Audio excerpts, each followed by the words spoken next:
Hey everyone, it's Chris Sovey with HealthyConsumer.com. I'm a physical therapist and registered nurse. In the next 5 minutes, we're going to discuss how to loosen up a stiff back after you've been sitting for a long period of time, whether it be in an office chair or car or whatever the case. I do want to start out by saying that this is not meant to replace any type of medical care. If you're suffering from a chronic back injury or anything of that nature, please always see a qualified health professional first and be treated by a physical therapist or another qualified health professional. So one of the things that I think is commonly overlooked in back rehabilitation is the role of the pelvis. And the pelvis is a very dynamic part of our bodies. So it's kind of the keystone for the organization, or the foundation, if you will, for the movement throughout the rest of the spine.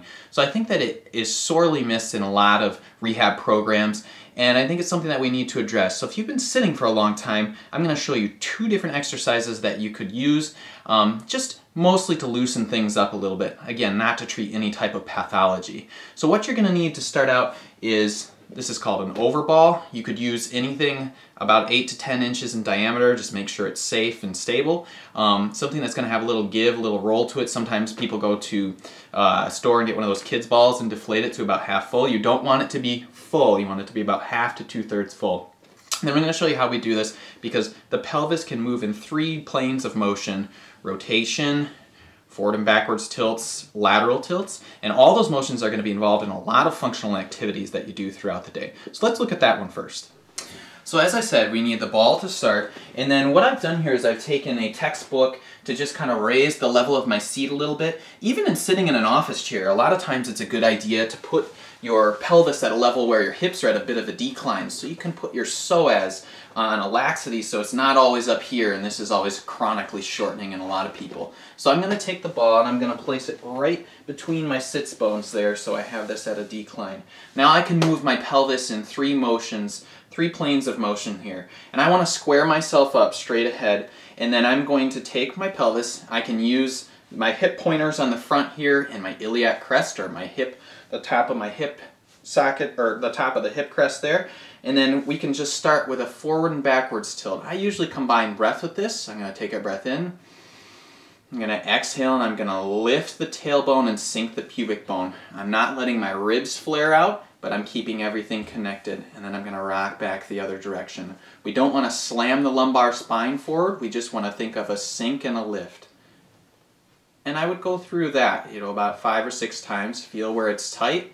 And then we also have a lateral tilt, where we're just going to allow one side to drop off the ball, so I'm allowing my right side to just sink off the ball. I'm coming back to center, and then I'm going to take my left side and just drop that off the ball and come back to center. I usually combine an exhale, and I return to center.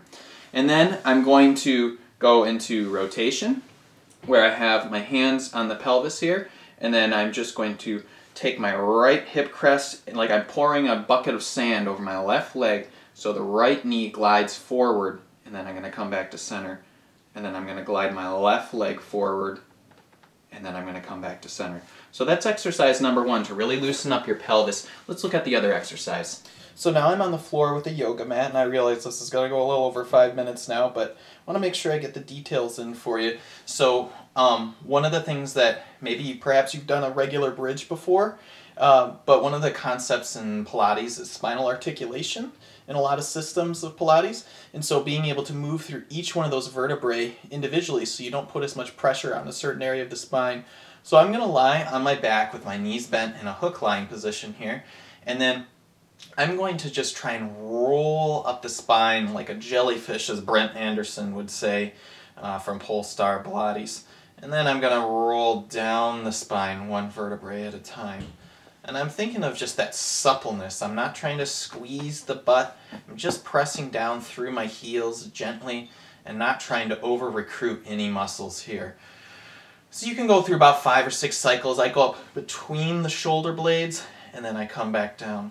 I'll show you from a side view here so you can see that. I've planted my feet. I'm going to roll up through the spine, and then I'm going to come down carefully 1 vertebrae at a time. Thank you very much for watching today. Please be sure to subscribe below at HealthyConsumer.com and visit our website Join our mailing list so you can receive more helpful tips like this in the future. Thank you very much and have a blessed day.